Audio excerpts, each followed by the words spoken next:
Greetings to you.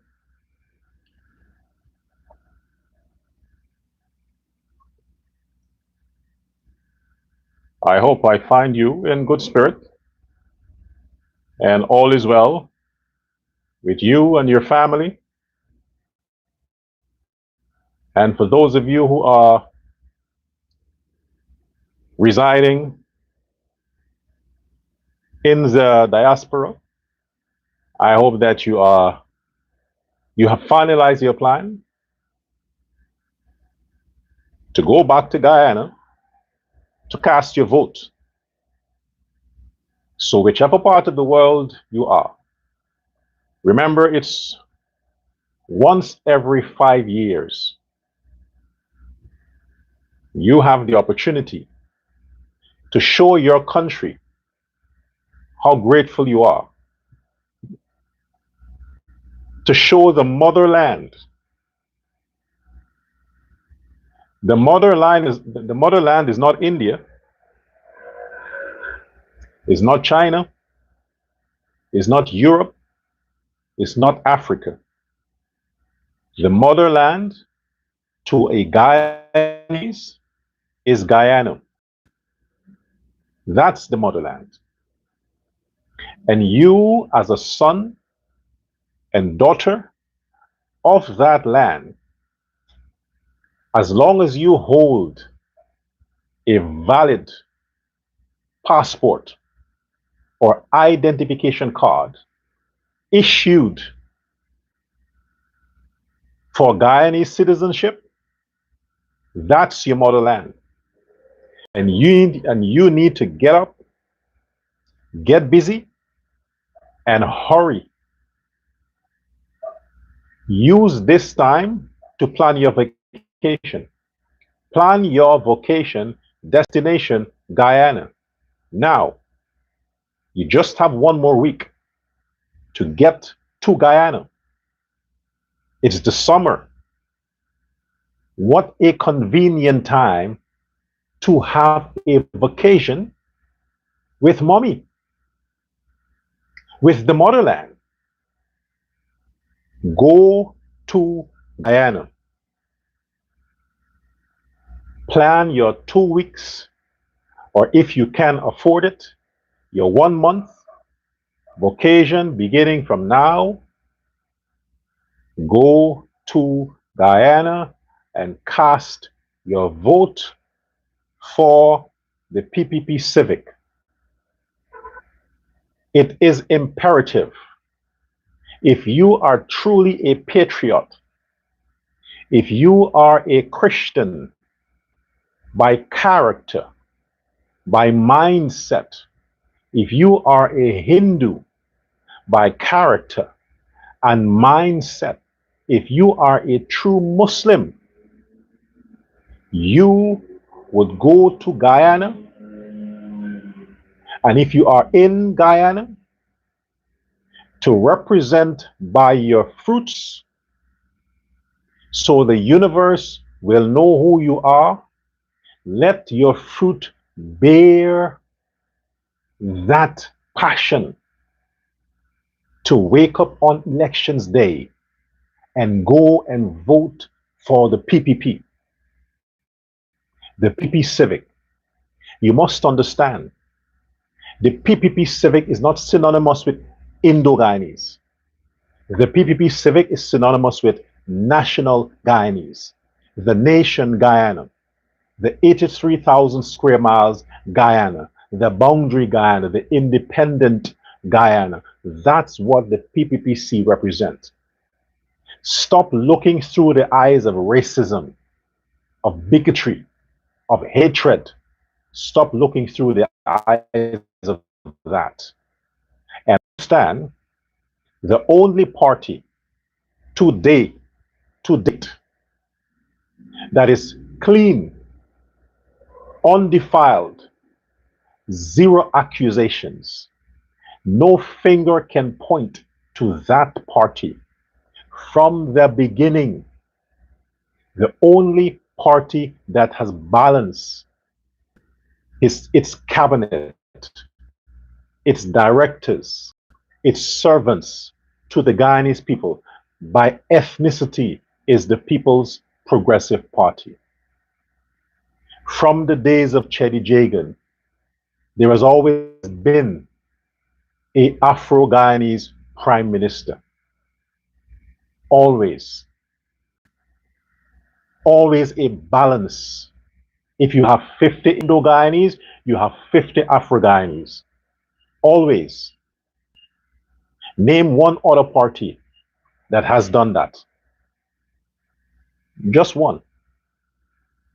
I don't give you much to task your brain. I'm simple. I just want one party that has matched the PPP Civic when it comes to diversity in distribution of public offices, ministries, and cabinet representation. Just one. There is none. All the others are racially demarcated, racially sided. They decide based on ethnicity. And the most well-known party to do that is the PNC. There is nothing reformed about them. The same playbook from the Barnum days is the same playbook this idiot, this low-level, junior, youth manager, the Granger, same playbook he is using. Aubrey Norton. He couldn't even advise Granger as to how to operate with young people. Couldn't even do that.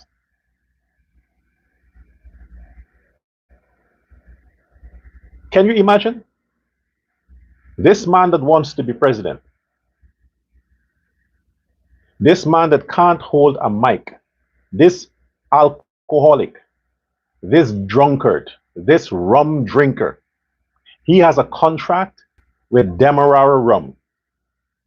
Aubrey Norton is what you call a patron to Banks Rum. Patron.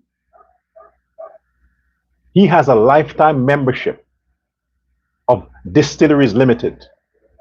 Yes, he is the typical 7 a.m. alcohol shot drinker. that drunkard, that alcoholic. That's why he slurps when he's talking, because he's never sober, never. And all the time I am thinking that is due to ugliness. That's why he talks like that. Not realizing that he's always fucking drunk. Always drunk. That's why he talks like that. And his face is like he just woke up. His features is forever asleep. Aubrey Norton's face. Oh, fuck. Aubrey Norton's face is a walking nightmare. He is a sleepwalker. He's never fully awake. This is why he sounds like that. He is not conscious that he's even here. He still thinks he's somewhere in Wonderland at 12 midnight in his bed, alone. No woman wants to wake up in the middle of the night feeling horny and roll over, because most women can't sleep in the dark. They want the lights on. Imagine a woman falling asleep beside Aubrey Norton, hangover Aubrey Norton, and she wakes up at night because she had this nice, tingly, wet dream. And she turns over and sees that fucking nightmare's face. Her pussy out the bedroom and leave her there lying and say, you gotta be out your freaking mind that that face is coming on this pussy, eating or to come on this pussy. Yeah. Welcome to Dr. Love Uncensored, Guyana Uncensored, Dr. Prasad. I'm your host.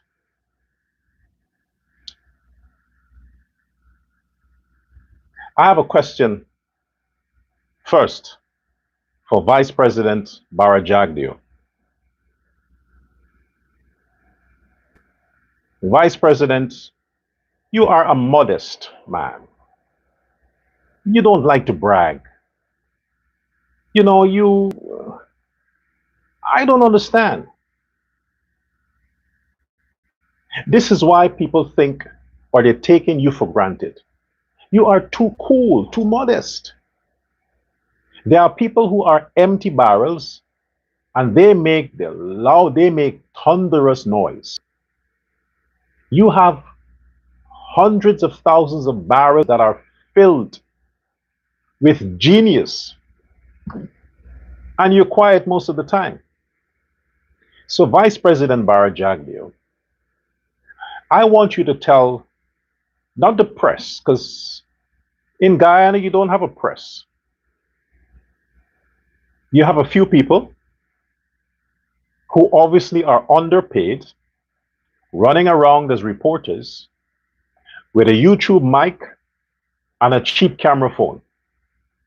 They're not the press. But tell the Guyanese people, on your next press conference, which might not be many, I think it will be next Thursday, if there is anyone next Thursday, but I think you should have. You should have. But tell the Guyanese people how many Suriname doctors, nurses, let's just stick to that too. How many Suriname doctors and nurses have taken up residency? I'm talking professional residency in the healthcare system in Guyana. You have the numbers. Because there are lots of Suriname people here who are concerned. They're talking about it. As a matter of fact, they meet me. They approach me. So I said, I have nothing to do with that. Why do you think that I say I'm not marketing Guyana? I'm not doing that.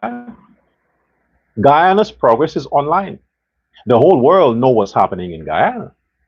So Guyana is a hot spot for career people.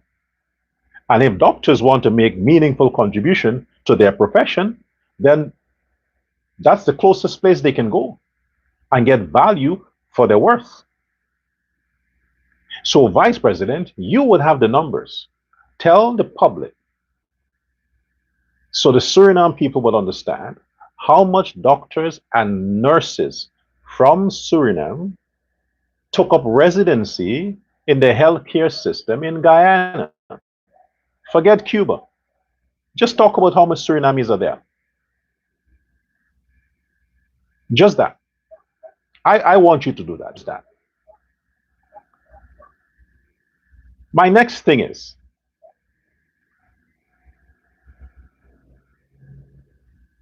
why don't you lock up Azruddin and his sister? What is preventing you? Americans to tell you to do that? Who gives a shit about it? The man's jail time is pending. He wants to be arrested without bail.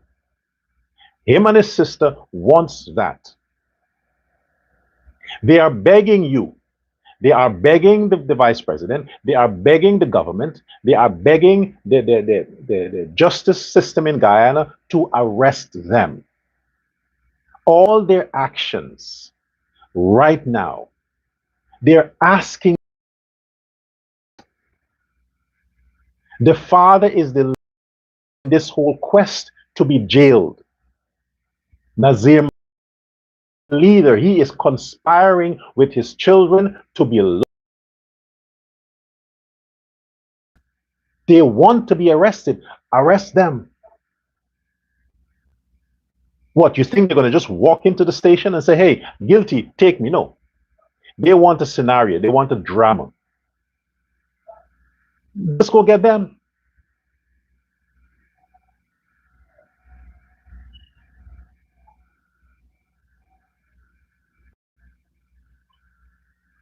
Instead of being mommy's boy, this criminal, of which we'll get into his practices shortly, but this criminal who wants to run the country, not his wife, no, his sister,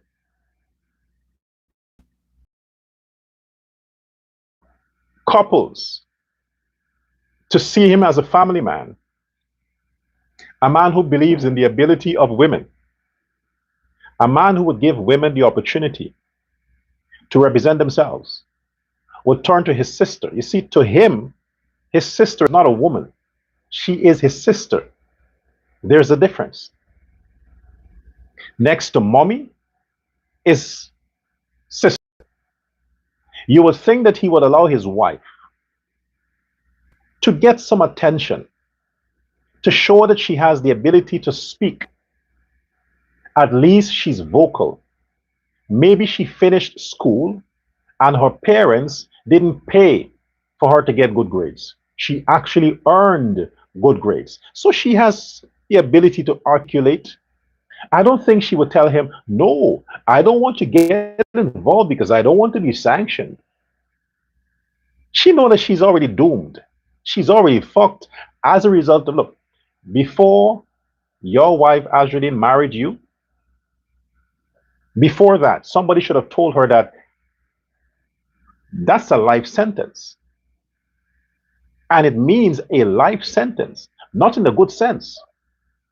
The fact that you align yourself with that guy, you're cursed for life. And everything that follows a cursed person will come on your camp. Now she can say, shit, it is a life sentence. Because all the curses that have befell the Muhammad's family, his wife inherits that. So if it is in fact she's saying she don't want to be associated, my dear, the fact that you said yes to Azruddin when he proposed, you are fucked since then. Because the man was born, he entered a family that was corrupted, cursed. They had to now subscribe to the devil for protection throughout their existence. But after a time, Satan gets tired and he retires from his client. He said, well, I've been bailing you out for 30 years. It's enough. I don't want that kind of blood anymore. It's tainted. It's spoiled. It's rot. It's contaminated. It's diseased. He don't want that anymore. The devil wants some purity now. He wants some innocence. The devil is saying, man, your daddy is messed up and you came into this and you are as fucked up. I don't want no association. Imagine Satan himself ran away from Muhammad's family because what? The devil don't want to be sanctioned. The devil want to be able to roam free. And when you become a sanctioned individual, that's when you lose the devil. That's when he's like, bye-bye. You can't serve my purpose anymore. You get caught. I can't use you anymore. So now they're alone. And he has to turn to his sister. She's coming as the de facto press secretary. We have Doggy. He is the official press secretary for WIN. He's vice presidential candidate and press secretary for WIN. The sister now is a rogue press secretary for WIN. She's the campaign manager. She's the one that comes out and speaks on behalf of her brother. Not the party, just her brother. Sister's boy. It's not a mommy's boy. He's a sister's boy. The sister had to change his diaper. She had to go to school and fight for him.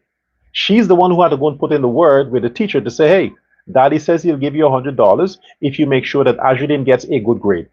The sister was the one. So now that lunatic, oh yes, she is a lunatic. Exactly. She needs psychiatric evaluation. Her brother, he's already prescribed. He's already diagnosed as a fucked up. His sister now, she just have to have an official mad certificate. They have to certify that she is a lunatic. Now, you can come online and you can say whatever. Of course. Freedom of expression. Isn't that what they call it? But this is the sister who just about 2 months ago wanted to fight with another user because the person didn't somehow know that his huge Prado, black Prado, that was coming, in that Prado sat behind the steering wheel the sister of the most corrupt man in Guyana's history, Hannah Mohammed. So she had to push her head out and create a stir so people can see that, hey, I am Azruddin's sister. If you see me coming, move aside. The queen of ghetto is here.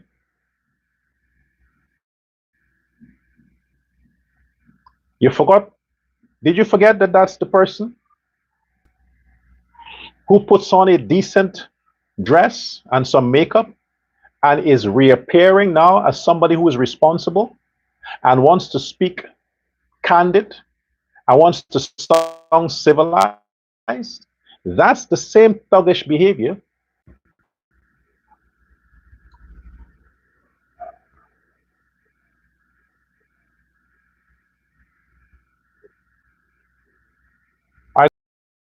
I don't know where I got disconnected. Let's continue.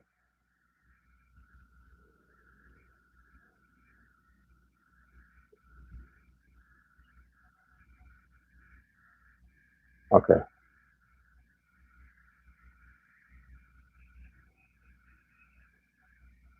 Let's continue.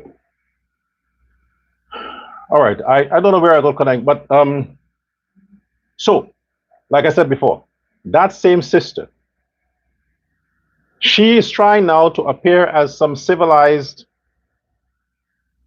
decent girl from the ghetto. You know, the palace in the ghetto, the big house, massa house in the ghetto.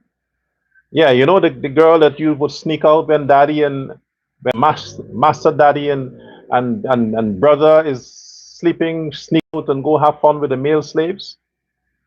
Yeah, that kind of person wants to come out and sound decent, sound intelligent. Remember, that's the same sister that wanted to beat up somebody's husband because he didn't pull aside and allow her to drive by, even though there was so much room that her small Prado could pass. So much room. At the end of the day, these are things you must not forget. So you should ask her, Madam, aren't you the one that wanted to beat somebody up the other day because the person could not pull aside because you were coming? Like your parents also own the road that they Nazir, whoever owns the road you were driving on. So when they see your vehicle, they should know that this is Azruddin's sister coming. And when they see your vehicle, it's like, oh my gosh, is Azruddin's sister? Pull aside, let her pass. Ah, fuck. You, traffic bully. Yes. Not even the vilest of them ghetto whores or prostitutes behaves like that in traffic. Not even the worst amongst them. Because they use their conscience. And you were raised in the big house. You ate the turkey and throw the bone so that those slaves can clean it up and just get whatever is left on the bone, the little meat. You coming now and talking about wrote letter to CARICOM, United Nations. What will happen? Caucasian, very clever. The fact that you are married to a Caucasian man, that's a smart man. You see, he knows, somehow he knows what's going to befall the family. He knows that. He is not sanctioned. He is clean. He has no associations besides marriage to the Mohammeds by way of the sister. So he doesn't come under that.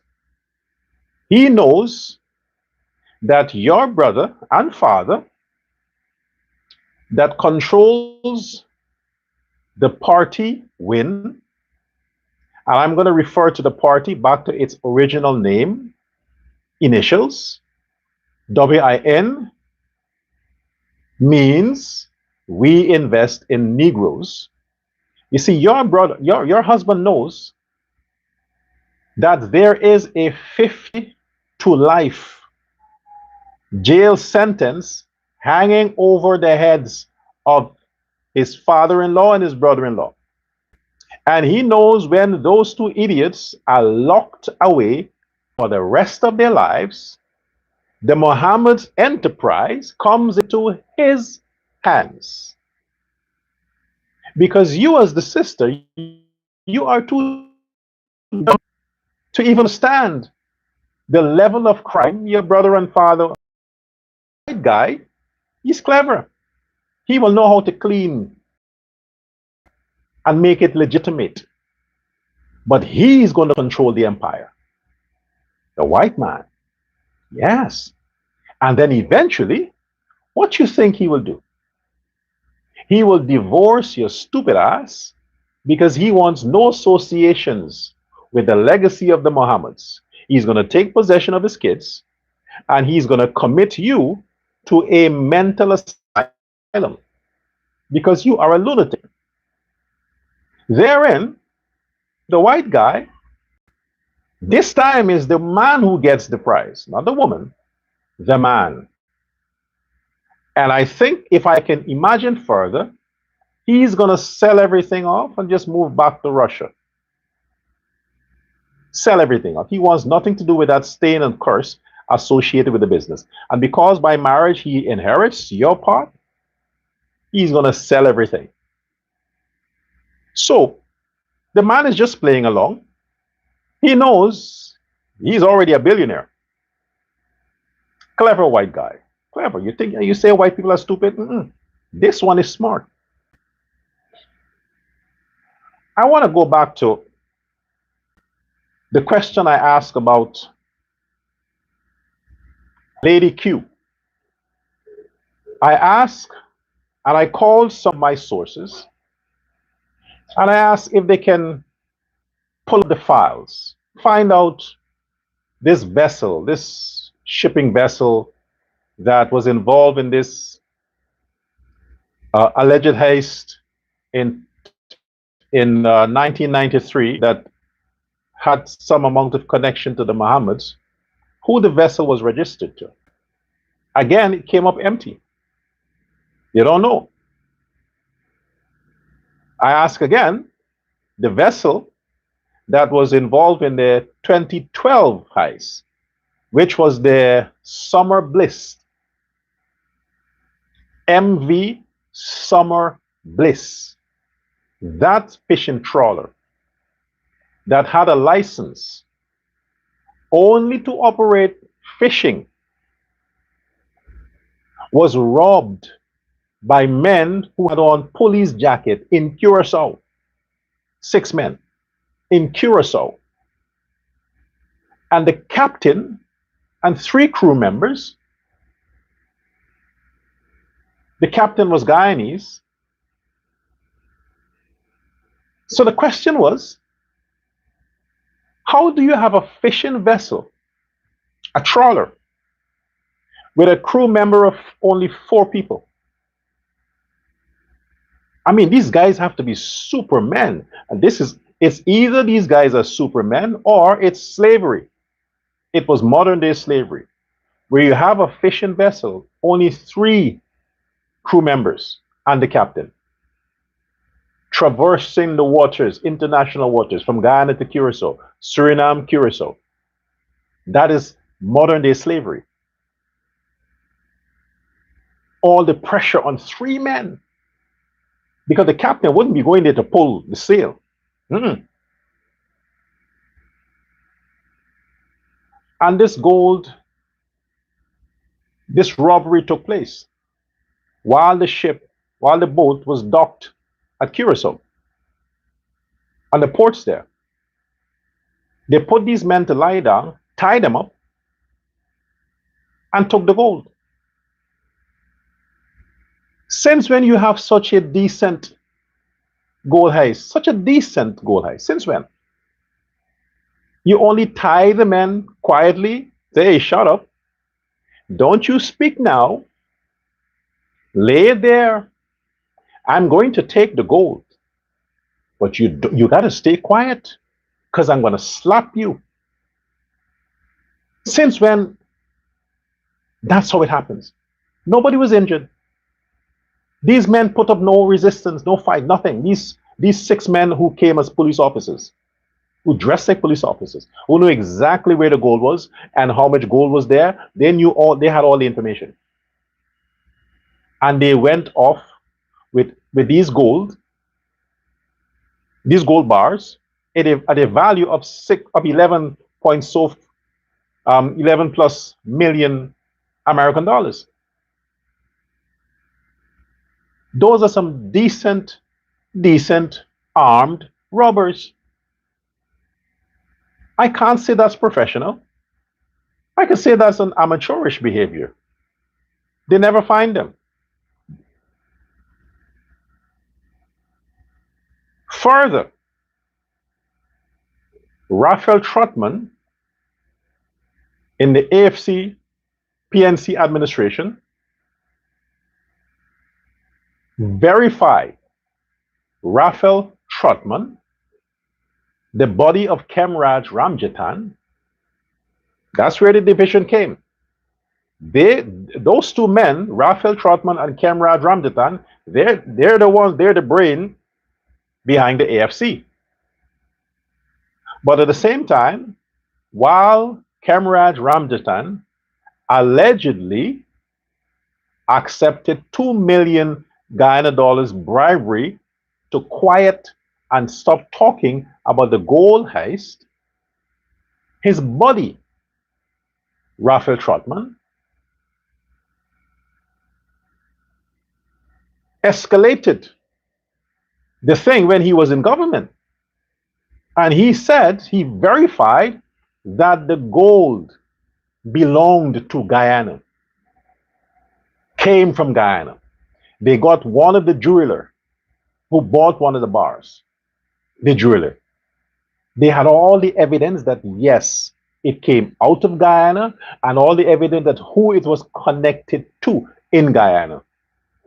All the evidence. Raphael Trotman, he knew. And he was pushing to get to the bottom of it, maybe to have some arrest. But suddenly, the story went under from the side of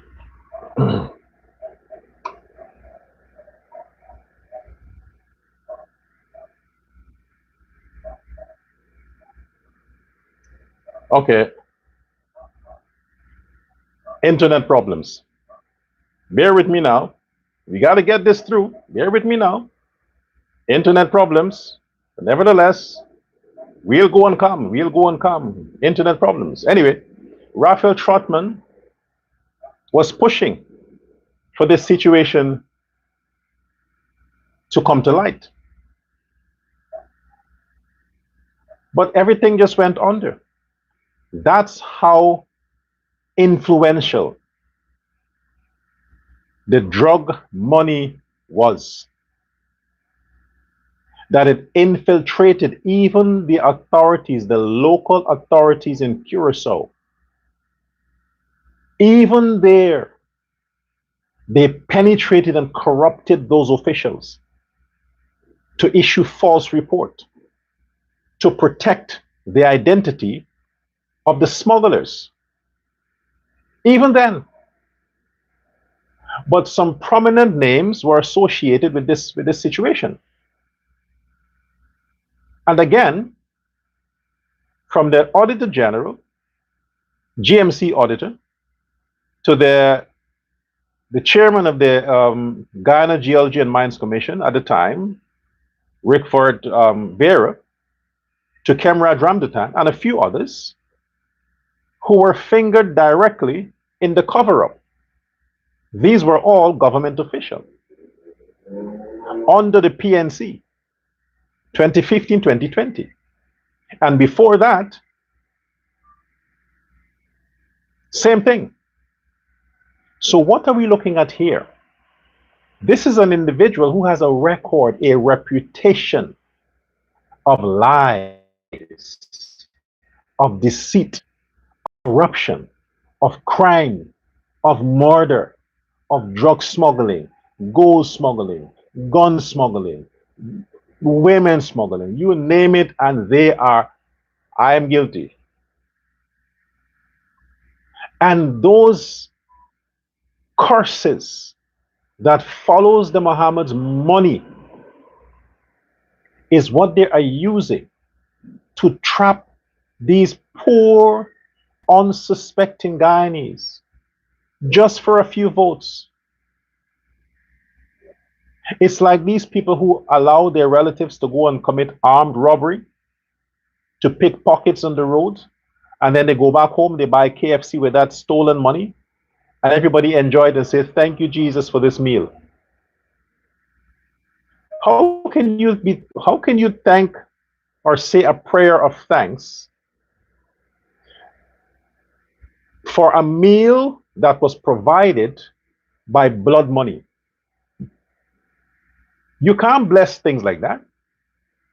If it's cursed, it's cursed. The money from the Mohammeds is cursed. No church can clean it. No witchcraft, no bath, no spell can clean it. It's cursed. It is so cursed that the banks, legitimate banks, wants nothing to do with it. Countries want nothing to do with it. Oh, by the way, I also have inside information that the Mohammeds, one of the reasons why the father was hustling and on a few occasions were in and out of the Venezuelan embassy, it is because allegedly monies were being deposited via the embassy to be transported to Venezuelan banks. Shall I repeat that? Allegedly, monies from the Mohammeds, because they cannot store the money in banks in Guyana, and they obviously can't keep those billions in their homes, monies were being taken to the Venezuelan embassy to be transported to Venezuela in the banks, the Maduro banks in Venezuela. That's where they would now deposit their money. There and Russia. These countries that are sanctioned by America, those are the countries that are lending assistance to the Mohammeds in terms of their money. But that's how stupid they are. Because while Venezuela may help you out to save your money, and the banks there will say, hey, bring your money here, 0 interest. You must understand that when the Americans finish with their program and they move in to take Maduro, not just he is going, all the funds tied to him, all the businesses tied to him, everything, every cent is going with him. Everything will be confiscated. So if you go in there to seek refuge for your money, you know, you're looking for what? You want to migrate, you want your cash to migrate to Venezuela? Go ahead. You can't transport it across the borders. You have to do it via the embassy. And why, in fact, President Irfan Ali, my question to you is, sir, in light of all that has happened, the disrespect from Venezuela, the incursion, the fact that they want to annex that amount of land and interfere with Guyana's democracy and Guyana's sovereignty, how come Venezuela still has an embassy in Guyana or a consulate? How come? Why haven't you expelled the Venezuelan ambassador on everything Venezuela from Guyana? Why you still have the Venezuelan embassy in Guyana? If you have a Guyanese embassy in Venezuela, recall the ambassador, close it down, cut all diplomatic ties until this situation is resolved once and for all. Finally, shut the embassy in Venezuela for Guyana and expel the Venezuelan ambassador back to Venezuela. Get rid of them. Why are they still in? To do what? To represent what? The migrants that are coming across the border? The immigrants, the refugees? They're the ones. What is the purpose of a Venezuelan embassy in Guyana? What purpose do they serve now? To communicate Maduro's rhetoric to Irfan Ali? No, Maduro talks directly to Ali. He gets on his state-owned media and he talks directly. He don't communicate via ambassadors. He talks directly to Trump, to Ali, and whoever else he has a message for. I would say close down the Venezuelan embassy. Expel the Venezuelan ambassador. Recall the Guyanese ambassador that's in Venezuela. Because you have this man, Shell Mohammed,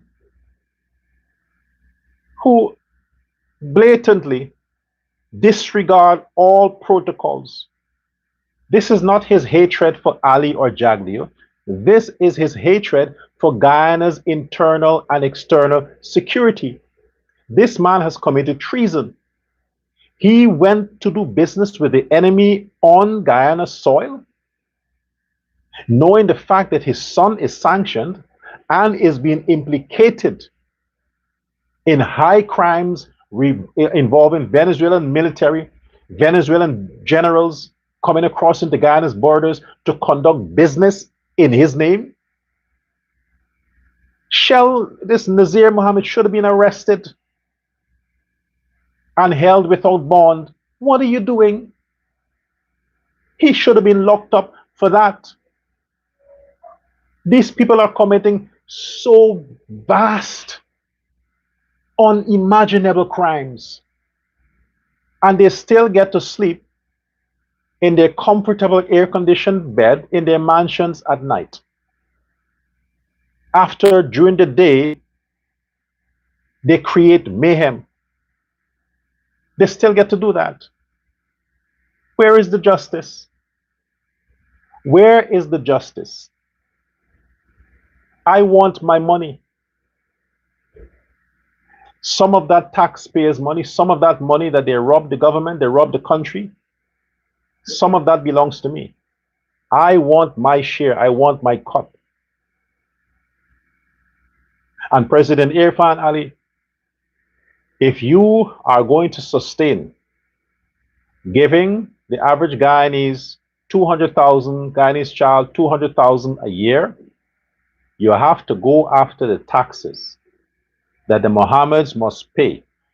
Seize them property that they have, freeze whatever funds they have left, sell them Lamborghinis, get that money, put it in the treasury so you can service the commitment that you have made to put 200,000 towards every Guyanese child.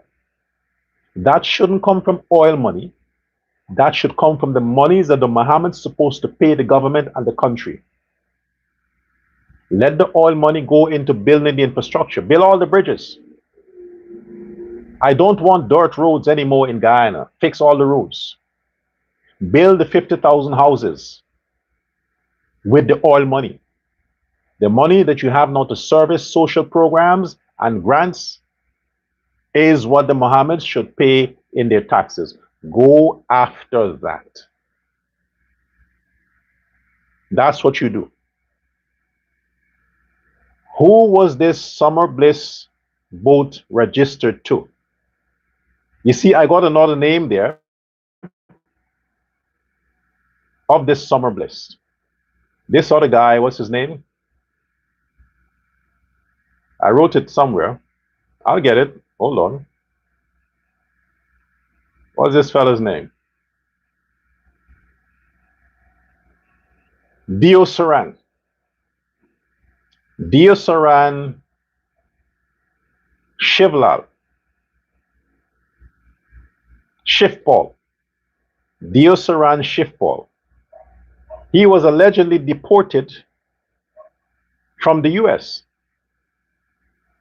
He was deported for crimes related to smuggling and all these kinds of stuff, and came to Guyana, got a vessel, registered it for fishing purposes, and end up getting in the smuggling business similar to what he was allegedly deported for. America, why you keep deporting these people? Don't you know there's no reformation? They don't reform. It's like the PNC. The PNC has been a murderous, terroristic organization from the Barnum time. They changed the name to PNC Reform. What reformed about them? Aubrey Norton is still a drunkard. He's still a drunkard. He started drinking since he's 10 years old. What's reformed about him? This is why Granger couldn't trust the guy. This is why Nagamutu had to keep a close eye on this Jereta Fernandez lady.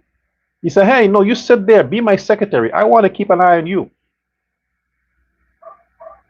And this other one, what's her name? My apologies. What's his name? Manipal. These low-level operators, these amateurs, they're the ones now want to run the country. Norton and his vice president, Manipal, and his prime minister, these three people, who Granger wanted nothing to do with. Granger just kept them around. After all, they were office assistants to the PNC general secretary. You know, they go buy a soft drink there, buy some Bakewell bread, go buy some egg ball. Jaretta would be making coffee for one of these guys, and you're like, you know what? Let's give them something to do. So Nagamoto thought to himself, well, she's kind of cute. She's slim. She looks like she has some flexible knees. I'll need some relaxation from time to time. You know, a nice masseuse who can go down, and I'll take her as a secretary. Okay, go sit there. I'll call you when I need you. Yeah, you just go there. I'll call you. And then Manipal, they're like, go spy on the others. Go to them regions, you know, the local government. Just go there, and you can deliver the mails to the local councillors, but spy on them. Because I know that you guys like to talk. Women like that, I mean, people like that like to gossip. They know everybody's business. So, Manipal, you can go spy on these local governments, ministries, these offices, the West Coast. And you know what? Go to Letham. Go and stay in Letham. We have a nice small shack there. It's a boys' school. You can go and relax there, and you know, as a nice teacher, you can pretend that you are the acting teacher, and go teach the boys. But teach the boys education. Imagine these people. Now they're toppers. They want to run the country. Imagine that. So the thing is, all of these, this is why they can't criticize and they can't talk about the Mohammed's crime, because the Mohammeds got to them because they're weak. They're hustlers, they're slimers, they're weak. You can bribe Norton any day. All he wants to see is rum till I die. Oh, rum till I die. That's all he wants to see. Smell that alcohol. He don't want to see cash. And I heard the Mohammeds, they own some rum distribution. Is it true? I heard. That's happiness to Norton. This is why you always have a jacket. That's where it is. That quarter bottle. Sometimes he mixes it, it looks like Coca-Cola. Only to besides, when he's sipping it, then he says, and Jack has the audacity to fucking drunk. He's high on liquor. Idiot. They want to run the country. Who is the Summer Bliss registered to? I'm going to keep on that. Who are the persons that were pinned? Why isn't it that the captain, the 51-year-old Guyanese captain, who was also directly connected to the Mohammeds, why was his testimony buried? Folks, show me your history, and I can predict what tomorrow brings for you. The Mohammeds always had a criminal past. What you think their future would have? Do you see they're already spewing out violence? That they conducted some poll which shows that 85% of Guyana will vote for them. Are you Azruddin, how much did you pay for that poll? Who conducted it? Where was it conducted? Online? On your Facebook page, Team Mohammed? Yeah, you have over 300,000 followers and likes. Good for you. You mean those are the people who voted that they'll vote for you on Facebook. So if you have 300,000 followers on Facebook and you think based on the poll that was done on your page, and they're all in sympathy with you, they will say, I will vote for Azruddin. You can take that to GCOM and say, hey, why you even want an election? Look, I already won. Look at the poll. People said I'll be president. You should cancel the election and just swear me in. Then it means that you don't have to pay people. You know, you put the money in your t-shirt, the win t-shirt, and you hand it out. Now people they can't say you're buying votes. You know, this is the t-shirt. And you take the money, you put it in here, fold it. Hey, here's a win t-shirt. But the people already know there's money inside, so they collected it. Then when you have your rallies, Azruddin, you should have over 1,000 people. Since Facebook tells you that 85% of Guyanese wants you as president, then anywhere you go, you will have massive, massive, massive crowds. Well, elections day, on the 2nd of September, go with that Facebook data to GCOM. I'm going to take a lawyer. Sue GCOM because the votes does not reflect what you saw on Facebook. Tell them, look at this. Facebook say I'll be president, but this say I only have 500 votes. So something is wrong here. We going on the street. We're going to riot. Yeah. Send those people's children out on the street to fight for you and see what happens to them. See what happens to them. And then they will come and arrest your stupid ass, you, your father, and your dumb ass sister, and deport you to Guantanamo Bay for terrorism. That's what they will do. So you keep pushing this nonsense that you already won the elections. Keep pushing it. All those files for those collusions with smuggling from 1993, they're going to surface again. They're going to surface again because the evidence is there. It wasn't destroyed. It's there. They're going to surface. They're going to narrow down on that because the Americans already have the evidence.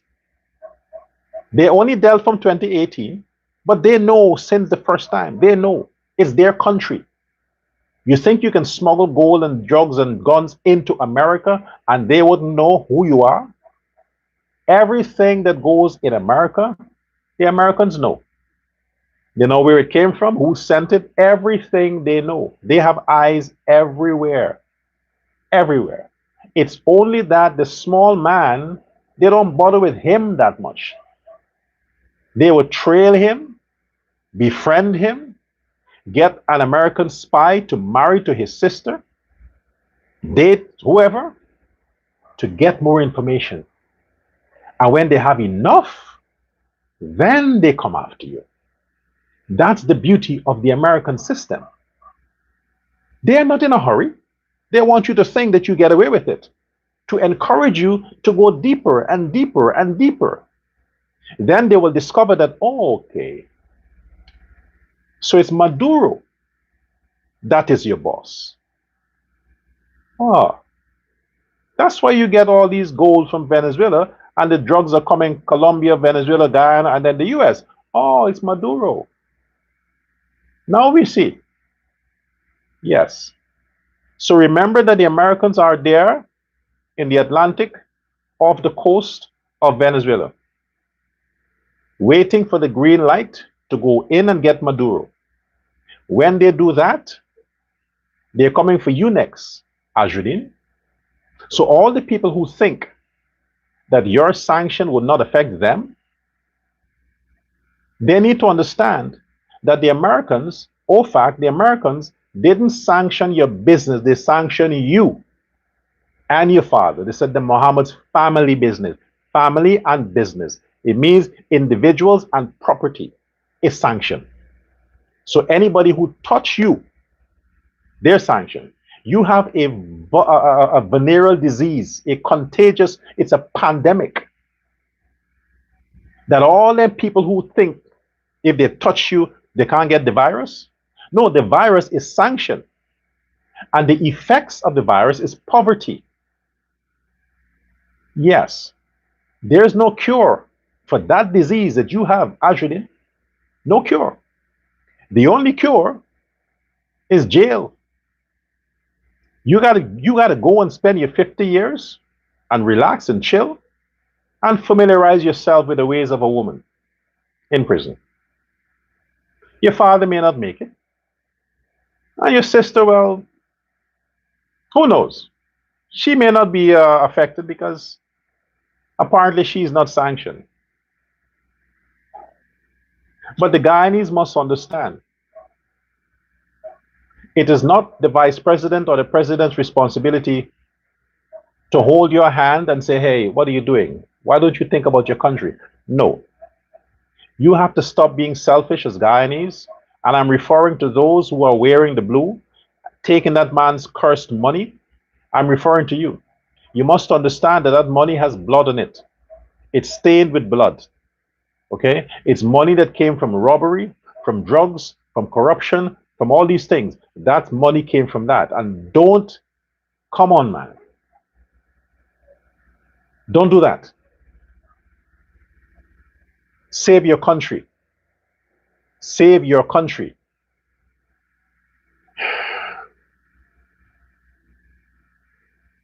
I'll have to stop here because I'm having some network problems. So we'll continue this on the next show. Until next time, have a good evening.